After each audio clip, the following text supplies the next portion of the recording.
लाहौर के इलाके इचरा में एक अफसोसनाक वाकया पेश आया, जहां पर पोलियो वर्कर सना नामी खातून जो कि 5 बच्चों की मां है, कटा बेजान जिस्म अपने ही घर से मिलता है। इनकी फैमिली के साथ हमारी बात हुई, जिसमें इनकी बहनें थी, इनकी बेटी थी, और वो जगह भी देखी जहां से सना का जिस्म मिला।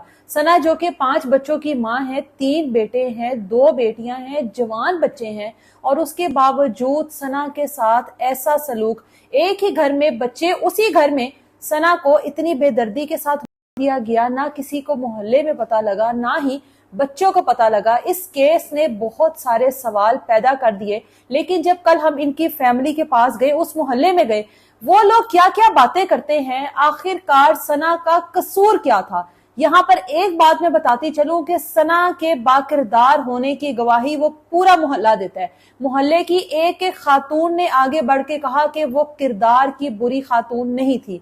वो खवातीन जो कि पोलियो वर्कर्स थी और इसके साथ ही काम करती थी, ड्यूटी करती थी, वो भी वहां मौजूद थी, और उनका भी कहना था कि किरदार की बुरी नहीं थी। लेकिन अब वजह क्या बनी, वाला कौन था, डिटेल्स आपको मैं बताती हूँ। ये लाहौर का इलाका इचरा है, जहां पर ये खातून है सना। अब इसका जो बेजान जिस्म है, बड़े बेदर्दी के साथ इसको मारा गया, इसका गया, और गले के ऊपर बहुत गहरा निशान था जिस तरीके से गले को काटा गया।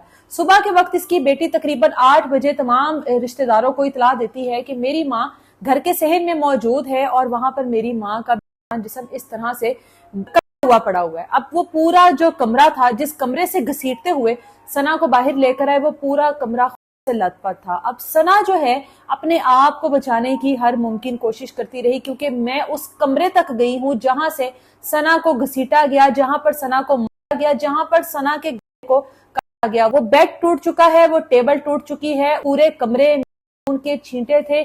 किस तरह से एक तेज धार आले से इसको काटा गया। इसने अपने आप को बचाने की हर मुमकिन कोशिश की, लेकिन मारने वाला इसको घसीटता हुआ बाहर सहन तक लेकर आया। तीसरी मंजिल पर इसका घर है, जो कि एक प्रॉपर फ्लैट बने होते हैं। लेकिन अफसोस इस बात का है कि किसी को भी इसके शोर शराबे की आवाज ना आई। उसी घर में एक कमरे के साथ दूसरा कमरा है, लेकिन वहां पर बच्चों को भी पता ना लगा। बड़ी बेटी जो कि कायनात है, जब सुबह वॉशरूम के लिए उठती है तो अपनी माँ को इस हाल में सहन में गिरा हुआ देखती है और तमाम लोगों को इतला दे देती है। अब जब मेरी बात हुई रिश्तेदारों से, बहन से, तो बहन का कहना था कि इसके घर में हर वक्त लड़ाई झगड़ा था, छोटी छोटी बातों पे नोक झोंक थी शोहर के साथ। शोहर जो कि प्रॉपर्टी का काम करता है, लेकिन घर का सर्कल सना ही चला रही थी। सना की ही सैलरी से, सना की ही तनख्वाह से घर का सर्कल चलता था। 2 जवान बेटों को कमेटियां डालकर कर्ज उठाकर बैरूने मुल्क भेजा, लेकिन अफसोस के साथ वो भी वहां पर नाकाम हुए, और वहां पर नौकरी ना होने की वजह से वो तमाम तर पैसे जाया करते हुए वापस पाकिस्तान आ गए।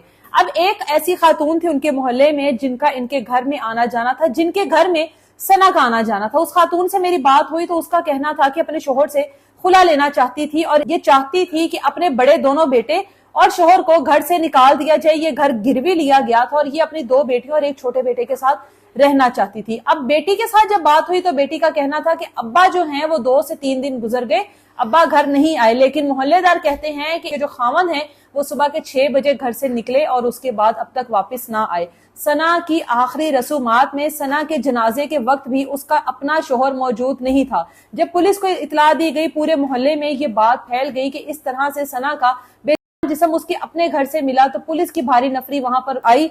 पुलिस ने अपनी तफ्तीश जो है वो शुरू की, और उसके बाद सना के बड़े बेटे को पुलिस ने अपनी हिरासत में ले लिया। ये वो तमाम चीजें थी जो कि उसके रिश्तेदार, जो कि उसके मोहल्लेदार, जो कि उसकी बहनें कहती हैं। बहनें कहती हैं हमारी बहन ने बहुत बार कहा, जब और खुला का केस चल भी रहा था, लेकिन हम अपनी बहन को एक ही बात करते थे, अब 5 बच्चों की माँ है, अब खुला लेकर क्या करना है, उम्र गुजर गई, अब इससे अलहदगी लेकर क्या करना है। जबकि सना का एक ही मुतालबा था कि ये आदमी मुझ पर तशद्दुद करता है, मारपीट करता है, शको शुबात करता है। अब ये क्या मामलात है इस केस ने, और इन तमाम लोगों की गवाही ने, इन तमाम लोगों के बयान ने इस केस में बहुत सारे सवाल खड़े कर दिए। लेकिन एक बात यहाँ पर और क्लियर करती चलूं कि सना को मारने वाला कोई एक शख्स नहीं है, क्योंकि सना को जिन लोगों ने उस वक्त देखा, जब सना वहां पर मौजूद थी, वहां पर गिरी पड़ी थी, तो उस वक्त उन लोगों का कहना है कि उसके पूरे जिस्म छुरियों के कट के निशान थे, उसकी टांगों पर भी छुरियां मारी गई थी, और जिस तरह से वो अपने आप को बचाने की कोशिश करती चली गई और जिस तरह से उसको घसीट कर कमरे से सहन तक लाया गया,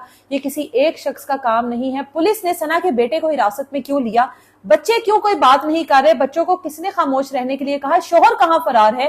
کیوں نہیں آخری رسومات پر آیا؟ یہ تمام تر سوالوں کے جواب پولیس کی آخری جب انویسٹیگیشن ہوگی، مکمل طور پر پولیس حقائق جان لے گی تو اس کے بعد پتہ لگیں گے کہ آخر ثنا کا قصور کیا تھا اور آخر ثنا کو کیوں مارا گیا۔